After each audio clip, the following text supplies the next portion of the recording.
So a few logistical things starting out here. The first is evidently Wiley Plus once again has been having a little bit of trouble. If the trouble lingers, you can't get the problem set, I'll respond to it. It's due in principle. It's still Wednesday at class time. If something doesn't change, that might, when it's due, might also change. But for now, it's still class time.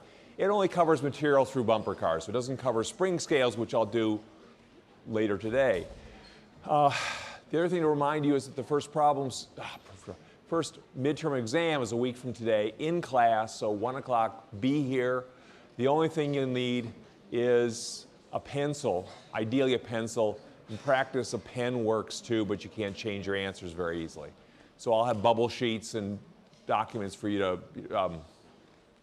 exam booklets to go through. You don't need any blue books or anything. Yeah? It will cover, the exam will cover material through Friday. And by Friday, I will have gotten, certainly we'll have done spring scales, bouncing balls. Probably that's about where we'll be. Other questions? All right. So a few things to look back on with bumper cars. You know, I've done a lot of it, but it's a few last issues.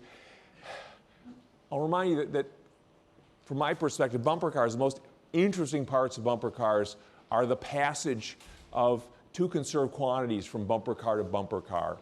And the two quantities are momentum and angular momentum. And once again, to remind you, momentum is the conserved quantity of moving, of going somewhere. Angular momentum is the conserved quantity of spinning. You're not going somewhere, but rather you're rotating. They come about in nature for interesting reasons having to do with sort of the continuous symmetric character of space. That the physics here, in fact, okay, I'll tell you, the physics here, if I do the experiments here, is the same as if I do it over here or over here. The fact that you can move through space and everything stays the same, oddly enough, leads to a conserved quantity. And the conserved quantity is momentum, that you go from place to place and nothing changes. You have to have a conserved quantity in nature known as momentum. The fact that physics is the same when I'm facing you as when I'm facing to the right, facing the ceiling, I can't tell the difference, means that there again has to be a conserved quantity, and it's associated with rotation. It's angular momentum. And the last one, the fact that the physics now is the same as the physics now, there's no change with time, leads to another conserved quantity, when you've already run up against energy. So that's sort of more for the mathematicians off. It dates back to Emmy Noether. So one of the famous women mathematicians of the era when women were not allowed to do a lot of that stuff. She figured out these symmetries in space and time give rise to conserved quantities. So these conserved quantities are really useful, and I'll remind you about the conserved quantity of going somewhere, of momentum. It gives rise to Newton's first law. So Newton's first law, if you go back to day one, the idea that an object that's moving tends to keep moving at a straight line at a steady pace. Where did that come from? I mean, I just pulled it out of a rabbit out of a hat. Day one, it comes about because of the conservation of momentum. It says that if you can't push on, if nothing's pushing on you, you can't exchange momentum with anything. So whatever you got, you got. And because, I should now tell you, what is your momentum? How would you measure it? And the way you would measure your momentum is you take your mass and multiply it by your velocity. So my momentum right now is 0. I have a certain mass, some number of kilograms. And my velocity, however, is 0. So I've got x kilograms times 0 is 0. So I've got no momentum. But if I start moving to the right, and to do that I had to get some momentum out of the ground, and I did. So now I'm carrying momentum with me. My momentum is my mass times my velocity, which is like a foot per second to the right. And now I have to end the story. So I was carrying a certain amount of momentum with me. Well, because I can't change my mass, Mass is a fixed thing in our universe. I'm sweeping some nasty details of modern physics under the rug, or some complicated details. Relativity, forget it for right now. So the fact that I can't change my mass, and I can't change my momentum unless something pushes on me, means that if I'm not being pushed on, and my momentum is constant, my mass is constant, well, my velocity has to be constant as well. That's where this constant velocity of Newton's first law shows up. You're stuck. Okay? The same story approximately shows up for angular momentum. If I've got angular momentum, I do this at the risk of getting dizzy, so if I wander around aimlessly, you'll know, straighten me out. Okay, because right now, if nothing's twisting me, whatever momentum, angular momentum I've got. I can't change it. Right now, it's zero. I can't do anything about that. But if I get some angular momentum from something by way of a torque, and I'll do it with the ground. I'm going to interact with the ground with my foot. I'll twist the ground one way, it'll twist back on me, Newton's third law. And whoa, I've got some angular momentum. Okay? And I can't stop spinning until I give away the angular momentum. All right? So this gives rise to Newton's first law of rotational motion. In the absence of a torque, and there's some additional words. I'm going to stop this because otherwise I'm going to be a won't. Okay, will you guys stop moving?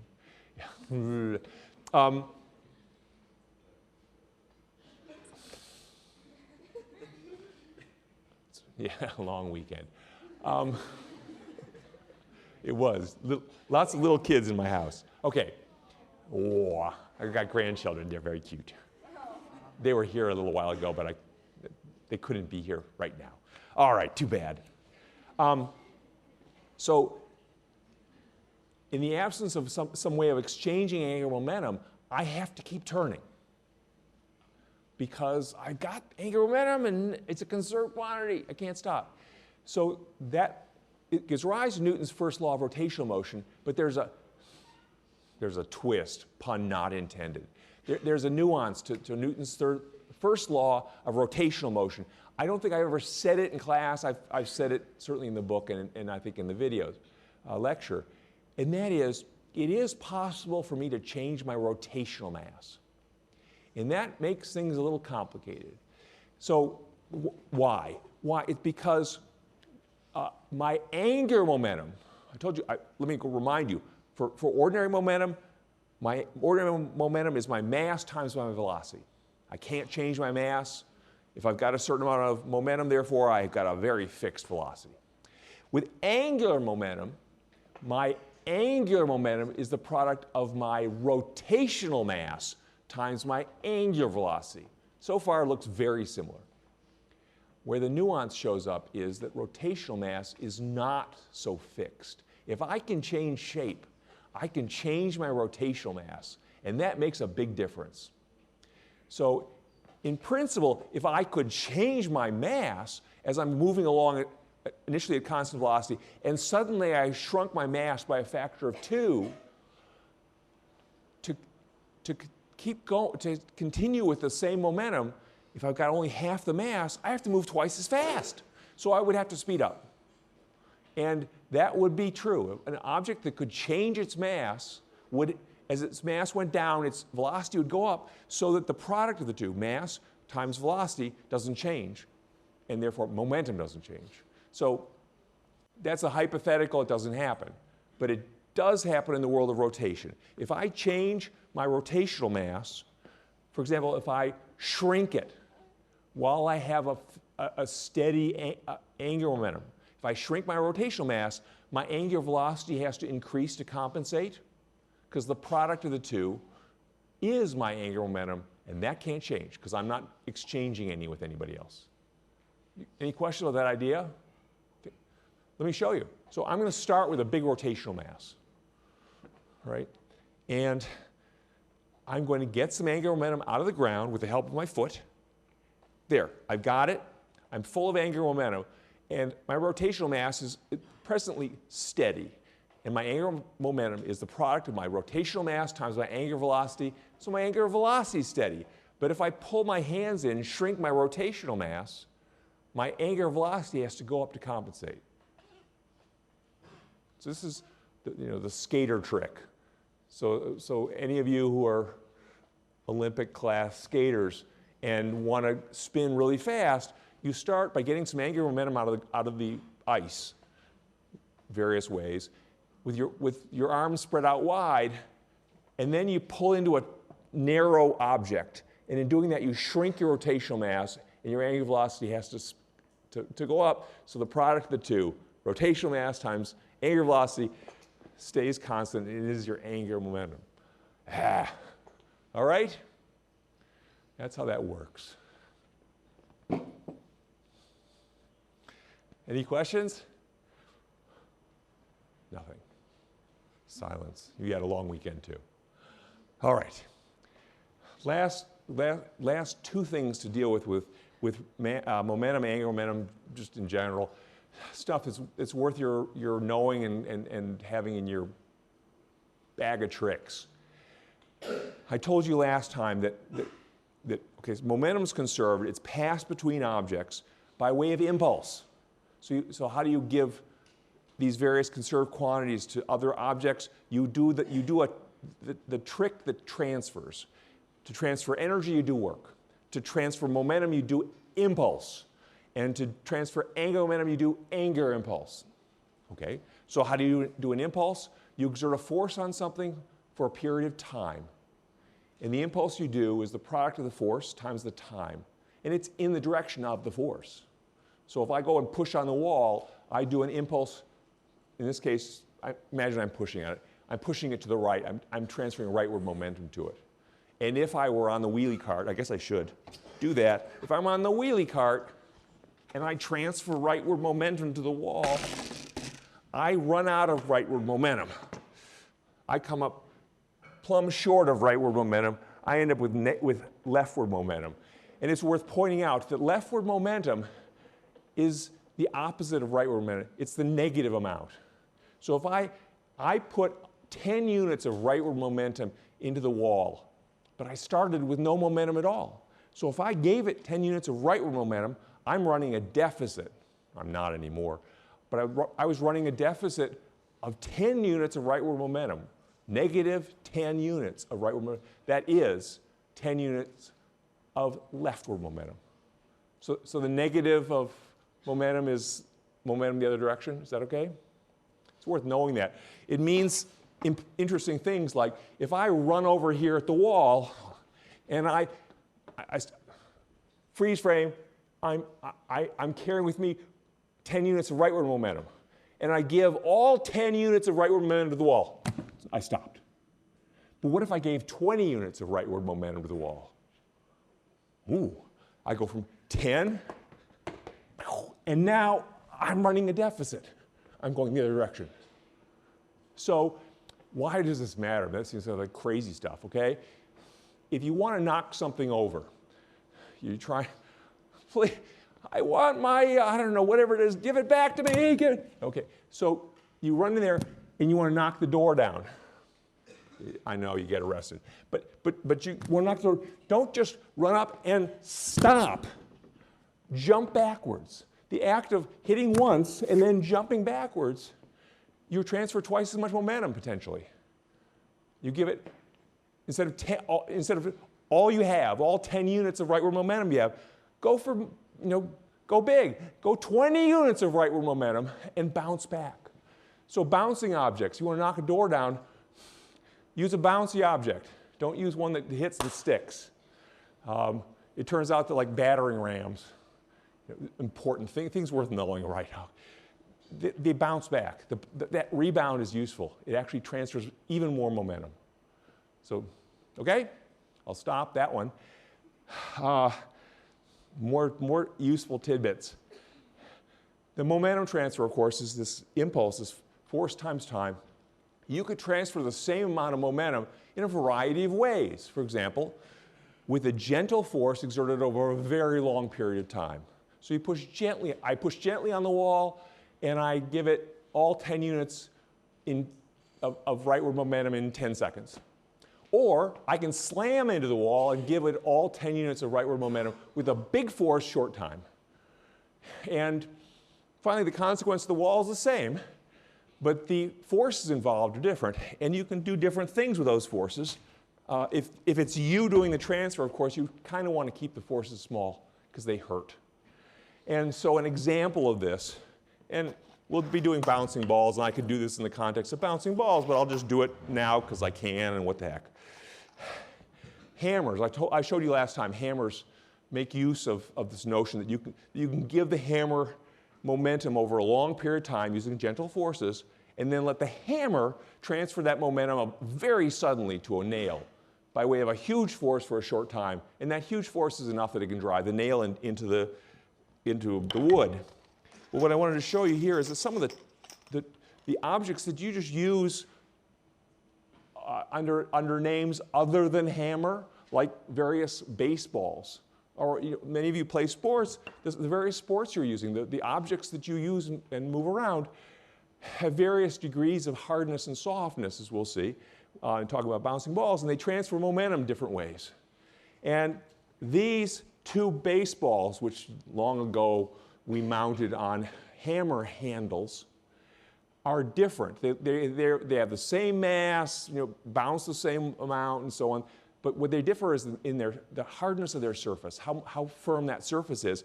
This is a league ball. This is hard. You hear that? This is a softer ball. You can hear the bounce is different.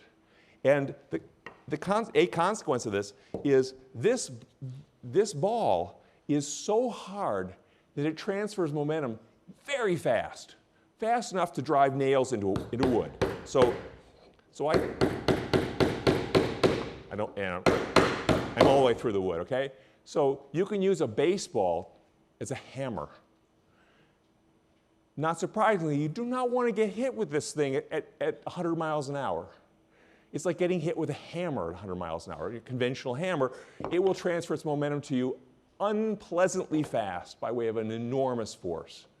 And years ago, I would bring in a friend's, the photograph of my friend's kids, two kids, one of them who was a pitcher for VMI.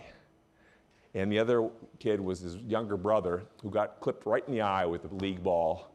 And it was just, he did not lose his vision or anything like that, but it was looking pretty bad for a while. Okay, so that's a league ball. Too much story here. This is not a league ball. This is a softer ball, a reduced impact force ball, or something similar. You can't pound a nail in with this anymore. It transfers its momentum too slowly by way of not a big enough force. It can't get the nail moving. So the two balls are pretty hard to tell apart, except if you really pinch them hard, and maybe a little bit when you're hitting them, what you can hear. But you can see which one is more dangerous than the other to get hit by. Watch out for the really hard ones. All right? Last thing, then I'll leave bumper cars. These are things, some of these are things that are relevant to the problem set. And so here's one. If you throw something in the air, actually, since I've got this, not surprisingly, I'm going to throw the softer ball in the air. Sometimes, who knows? Oh, incidentally, hockey puck, you can pound nails in with a hockey puck too. Just as dangerous. There's a reason why hockey players are missing teeth. Okay. All right. When I throw this in the air, is its momentum constant? I could ask this as a question, but it's too hard to make it as a question. So think about it. For it to have constant momentum, it has to be free of all forces, or no net force. Is the net force on an object that is in the air 0? No. It's got gravity, weight down. So its momentum is not constant. Its momentum, in fact, goes from heading upward to heading downward. So where did that come from? Gravity just keeps pulling down, keeps investing downward momentum in things. In fact, it's investing downward momentum in all of you. It's pulling down on you with a force equal to your weight, And every second, 1 second goes by. So it gives you a dose of downward momentum. And the reason why you don't end up falling is because you give away that momentum to the chair. It's pouring through you and you're not accumulating any. This guy, since it's not in a chair, accumulates it and goes from heading upward to heading downward. That may seem like a crazy way to think about it, but it is actually true. So the point of this is that something tumbling through the air does not have steady momentum. Momentum is a conserved quantity, but it's just not isolated enough. It's got a force on it. So it's changing momentum. It's exchanging with the earth. How about angular momentum? So when I throw it up in the air, while it's up there, is anything exerting a torque on it? Because that's how you transfer angular momentum, is torques. And this is a more subtle question. Is anything twisting it? And you can think about it in your own head, but the way I would think about it is like, well, it's free of everything. We're ignoring air still. So nothing's touching it. The only thing that's going after it is gravity. And the question is, does gravity exert a torque on it?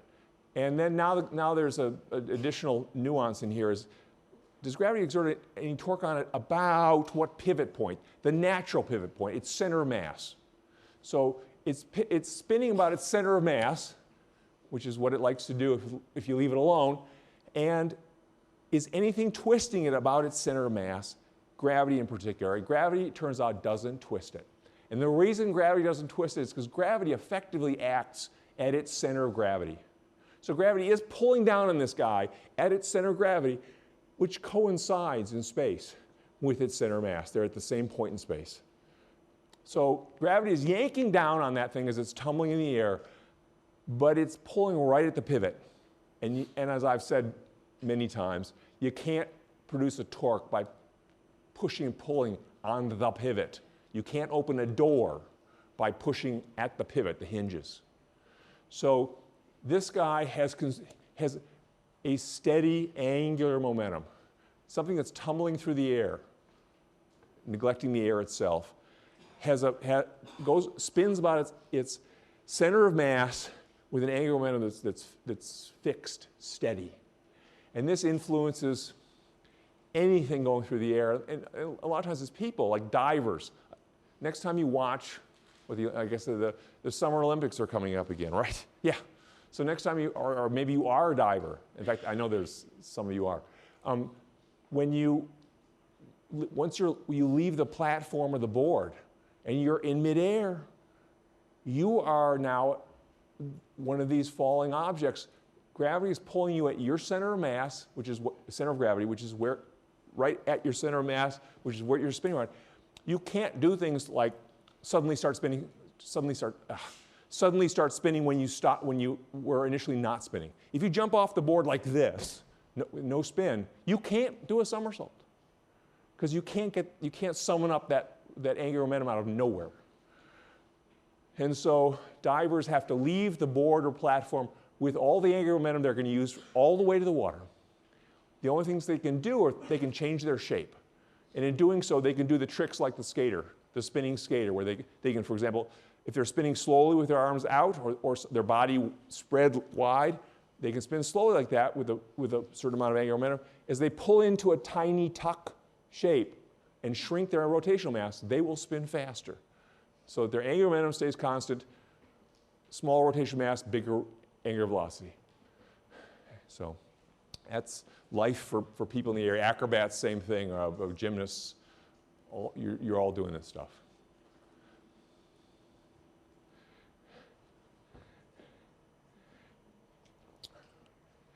If gravity doesn't cause things to spin, how come everything in the universe exerts spin, or what causes things to spin? Gravity can't make things start spinning or stop spinning. It can't, at least for objects on our scale, human scales. But you can twist things with other forces. So you use, for example, support forces or frictional forces. You can get things going. It's just gravity kind of opts out. It says, I'm gonna keep yanking right at the center of mass, so I'm not gonna not get anything useful going. All right. With that, then I think I've said my piece about bumper cars, along with momentum and angular momentum. And hopefully you'll see momentum in practice in life, various places.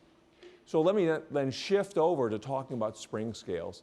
And it's, I think, a fairly simple story, but it gives you hopefully some insight into how many objects in everyday life behave when you push on them.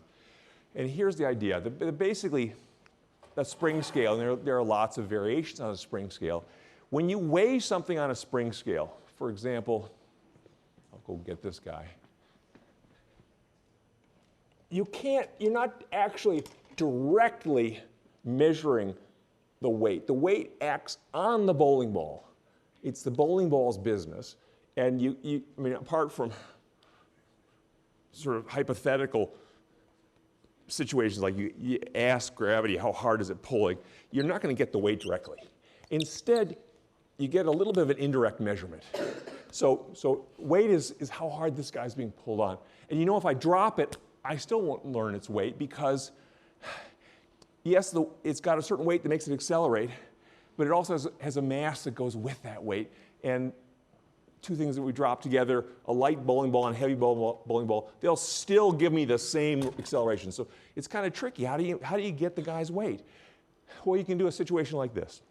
You put it on a surface that supports it perfectly. And right now, it's at equilibrium. Which is another way to say it's experiencing zero net force. It's equivalently, it's inertial, it's coasting, the whole works. So we know this thing is experiencing two forces, really. Its weight down and the push up from the scale. And those two forces have to sum to zero because it's not accelerating. So far, we're okay? This device has an interesting ability. It can tell you how hard it's pushing up on the thing above it. It's not, it doesn't care what's above it. All it cares is how hard am I pushing up? And it's saying I'm pushing up with 72 newtons of force. Whether it's the bowling ball or whether it's my hand, there you go. It doesn't care. It's just telling you how hard it's pushing. And because we know that the upward force is equal in amount to the downward weight, we got the weight of the ball. Simple as that. So what that leaves for us to pursue in looking at how a spring scale works is, how the heck does this green box here, how does it know how hard it's pushing up and tell you, what mechanism allows that to work? And it turns out it's a spring. The other direction to pursue is, what happens if the ball is not at equilibrium? That is, it's not being supported exactly and no more, no less. And the answer to that is, if this ball is accelerating up or down, then the force of gravity down plus the force of the scale up don't sum to zero. So don't count on what this scale is reading to be anything interesting. This is why when you throw some rutabagas into the grocery store scale and it's bouncing up and down at first, don't read it yet, because what it's telling you is somewhat vaguely related to its weight, but not exact. You gotta wait for it to hit equilibrium. That's when the scale's reading and the weight are perfectly matched. All right? So let me, is momentum conserved during an acrobat's dive? So as an acrobat, somebody's falling, basically. Momentum of the universe is conserved. And even on smaller pieces, isolated sections have a steady, momentum is a conserved quantity. But the acrobat's momentum is not conserved. That is not steady. They're getting more and more momentum downward put into them by gravity. So falling stuff develops more and more downward momentum. All right. So to go on to talk about how this device manages to measure, to report how hard it's pushing up. And the answer is that it uses a spring. And springs, you're probably most used to seeing a spring that looks like this. But it turns out the world is full of springy things that are you know, they're not labeled spring, but they're basically a spring. From the perspective of a scientist, they're a spring. So for example, a diving board, a springboard really, a spring, so this is, you know, it's a ruler, of course, it's not a, you know, it's a mouse's diving board, okay? Ding, ding, ding, woo, okay. It is spring-like, even if it's not called a spring. And the characteristic that a spring has, been known for a couple hundred years, figured out by a guy named Robert Hooke, physicist named Robert Hooke, is that as you take it away from its equilibrium shape, the shape to which it settles with and is happy and has no net force anywhere. It's just this shape, for example. This spring loves this shape. There are no overall forces anywhere in it, and therefore it will stay. It can be here and stay here. No accelerations. So that's the equilibrium shape, and details don't matter very much. But if you take it away from that equilibrium shape, it will develop forces that push back, that try to return it to this shape. So not only is this shape its favorite, but it develops what are called restoring forces, forces that push back towards that equilibrium shape. And whether it's a coil spring or a stick, and so that's why I go to the stick because it's easy to play with here. I'm in principle clamping one end against the table to keep it from moving. And so now if I deform, if I push the top, this tip up or down, I'm pulling it away from its equilibrium shape. It likes to be straight, of course. So I'm bothering it here. I push it down 1 unit of distance, and it tries to go back. So it's developing internal forces pushing it back. And if I go up, it's again developing internal forces trying to push it back. And whether they're forces or torques doesn't really make a lot of difference. They're all spring-like. And what Hooke discovered is that not only do they push back and try to go back to their equilibrium shape, but the strength of that restoring force or torque or influence is proportional to how far you've taken it away from equilibrium. So if I bend it 1 inch or 1 centimeter, take your pick, away from equilibrium, it pushes back with 1 unit of force. If I take it 2 inches or centimeters, it pushes back with 2 units of force. If I go the other way, it pushes back. I go 1 centimeter away, it pushes back with one unit of force. It's that lovely linearity between the two. The distortion increases in proportion, the force increases in proportion to the distortion. They go together. And I can show you this with the sort of physics demo land stuff. This spring right now, there's a spring here. It happens to be a coil spring. It's supporting this object here, which has, we can pretend it has no weight. It's insignificant. And if I put on a weight and I require the spring to support this weight at equilibrium, it will stretch the spring. And how far will it stretch it? Well, let me mark where the spring is to begin with, right there.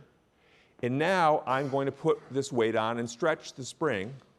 So the spring will struggle to support that disc. And we're right there. So to support one disc's weight, you have to go to this point. So we've stretched it about 9 units of length. In this, but you don't have to see it. The point then is to let me put a second disc of the same weight. It will stretch another 9 units. Settle down, boy. Right, there it is. And we can keep going in principle for a while. There will be a point. There's always points beyond which springs fail. They stop obeying what's known as Hooke's law. So Hooke's law says that, just to sort of summarize it, it says that the restoring force is proportional to the distortion. There's a name for what's known as a constant of proportionality in this arrangement. And it's called the spring constant. It's a measure of the stiffness. The stiffer the spring is, the more force is summoned up by a certain distortion. So if you distort different springs 1 inch, a stiff spring will fight like crazy. It will give you a big force. whereas a soft, squishy spring will barely care, will push back gently. Okay, so do you need to know spring constants? No. But the notion that the springs have different stiffnesses is worth remembering. Anyhow, the point then is, here's a device, namely a spring, that you can tell how hard it's pulling on something.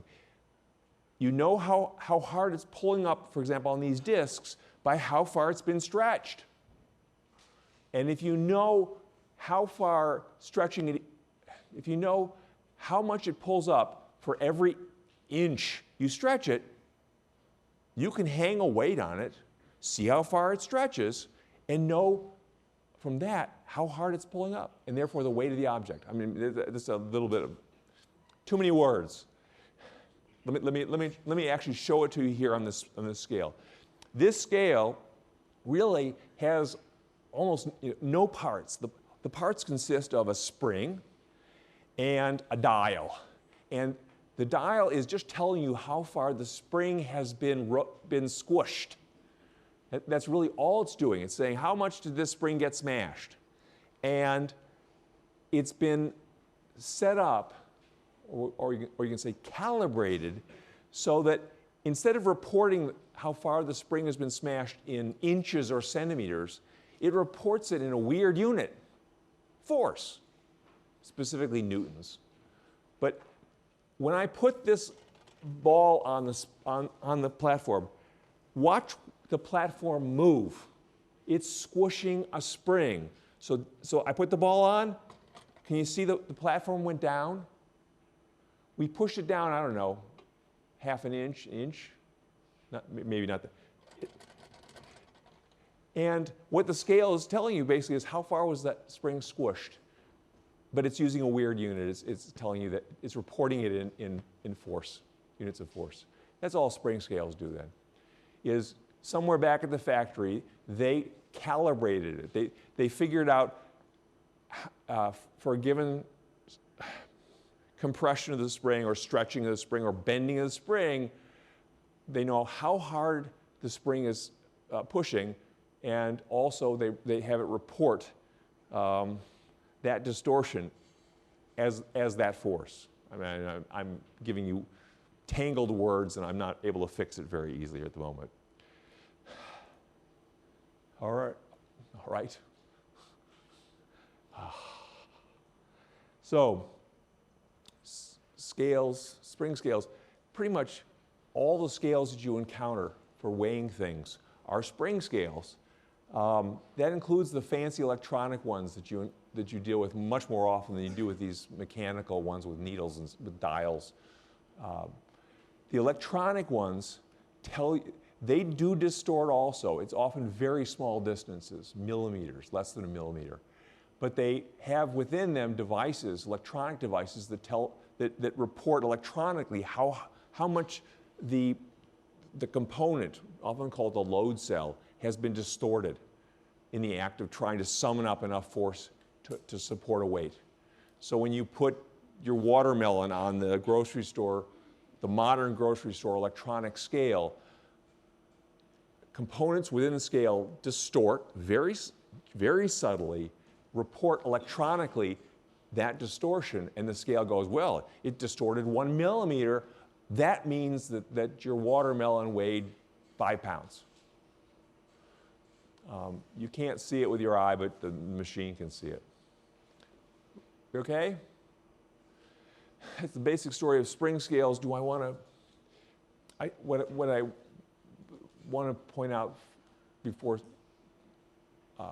closing is how many things in nature are spring-like, that obey this Hooke's law, that basically are develop restoring forces that are proportional to distortion. So certainly a stick does. I already told you that. So a diving board does. Bow and arrow. So this is it's a linear spring. These are leaf spring. Some of these show up actually. No, just stick with this one. If I take this, which wants to be straight, and I bend it a little bit, it develops a force back that's proportional to how far I bend it. If I bend it a lot, it pushes back quite hard. And So if you string a string in it, the bowstring in it,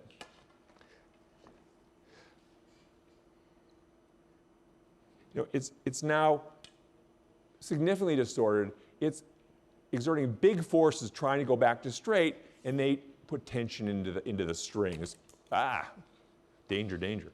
All right. Ruffner Bridge. So do you all still go out on there and jump up and down and like during the when you come here for your first visits? It's like a great big spring. So when you go out and walk on it, it distorts down. If you just stand still and let it settle at equilibrium, it will support your weight perfectly. And in principle, somebody looking very carefully could figure out your weight by seeing how far the bridge is distorted down. That's such a big thing, it's going to be tough to pull that off. But if you go to a step class instead, you stand in one of those steps, the plastic steps, while you're there motionless, which is rare, of course, when you're there motionless, not accelerating, the whole thing sags down. It's another spring. And the amount to which it sags is directly related, proportional to your weight. So 2 people standing on 2 identical steps at the step class. If one of them has twice the weight of the other, the step will distort twice as far. All right. Last thing to talk about is I point out that the spring scale only reports the correct weight of the bowling ball when nobody's accelerating. The bowling ball is not allowed to accelerate. Why? Because the bowling ball's weight is supposed to be balanced perfectly by the upward force from the scale, and that's what the scale is reporting, how hard it's pushing up. If the bowling ball is accelerating like this, the scale is correctly reporting as it's going back and forth. I'm pushing extra hard and pushing extra soft, extra hard, extra soft, back and forth. Don't take any of those instantaneous readings to heart. The only one that matters is when you're at equilibrium. So this motion, this bouncing up and down motion, we've seen before. We saw it back when I was talking about the negotiation of a wagon sitting on a sidewalk. When the sidewalk and wagon try to figure out how hard should the sidewalk push up to support the wagon. Well, the sidewalk was basically acting as that spring, acting as a spring.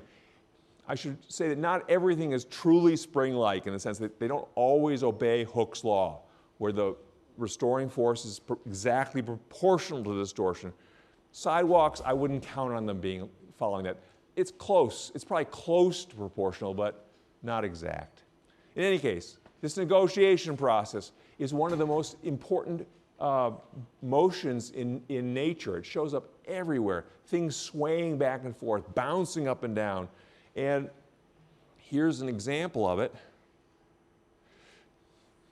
This is that's too fast. It turns out, let's get a slower bounce. That bouncing motion. Here's equilibrium right here, where the spring is exactly supporting the weight of the cylinder. But if I get it going about that, it's that bouncing motion up and down, which has various names. You can call it a vibration, an oscillation. It's also, there's a second motion available to this thing, which is the swinging. And I would prefer it to not do that. Stop. Are you listening? Oh, it did. Okay. Anyhow, that motion back and forth about an equilibrium is really, it's everywhere and important. To just remind you of how it works, whenever the cylinder is at equilibrium, the net force on it's 0, it can sit there all day. But that doesn't mean it's motionless. That only means that it is inertial. It's not accelerating. If it's above equilibrium, it's under-supported. The spring hasn't been stretched enough. So it's not being pulled up with a force equal to its weight, and therefore it's accelerating downward. And whenever the cylinder's below equilibrium, it's being pulled on up extra hard, and that wins over gravity, and it's accelerating upward. So this guy, as it bounces, it's accelerating downward toward equilibrium, upward toward equilibrium, down, up. It's always accelerating toward equilibrium. but it keeps coasting through equilibrium. It arrives at equilibrium many times, but it arrives there and it doesn't accelerate when it's there, but it was already moving. So it keeps going. It coasts through the equilibrium. And so it's bouncing up and down, always accelerating back towards equilibrium, never managing to stop. For it to stop, it has to run out of extra energy. There's actually extra energy invested in this thing. And I can show you watch me put the energy in. I'm about to put the energy in. Right now it's happy, it can settle at equilibrium because it doesn't have that extra energy. I'm about to put extra energy in, which I can do by pushing down or pushing up. But let me push down. I will push down and it will move down. I'm doing work. I'm putting the energy in and wow, it's got it. So bouncing things bounce until they run out of that extra energy, usually by wasting it as thermal energy, by way of friction or air resistance. Last thing, because Al went to the trouble of setting this up, let me show you this.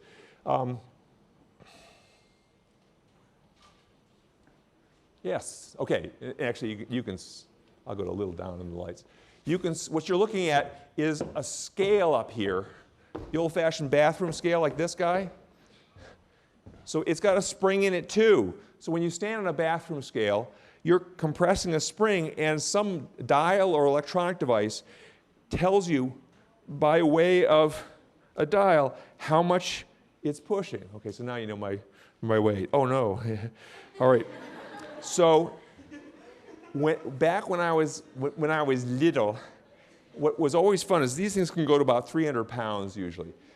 It reads my weight only while I'm not accelerating, right? But if I start accelerating, even it's giving all kinds of readings, that's real. It's telling you how hard it's pushing on me, which is not my weight anymore because I'm accelerating. So even as I can remember weighing 50 pounds, boy, that was a while ago. And if you jumped up and down enough, you could get it to go all the way to 300. And then when it was all done, it wouldn't read back to 0 because you would have damaged it, but that was okay. I damaged lots of things when I was a kid. So the point of this is, when you weigh yourself, you have to sit motionless, or you try to, because the scale is trying to support you perfectly, no more, no less, so that you're inertial, and then it reads your correct weight. All right, so we'll stop and do other things on Wednesday.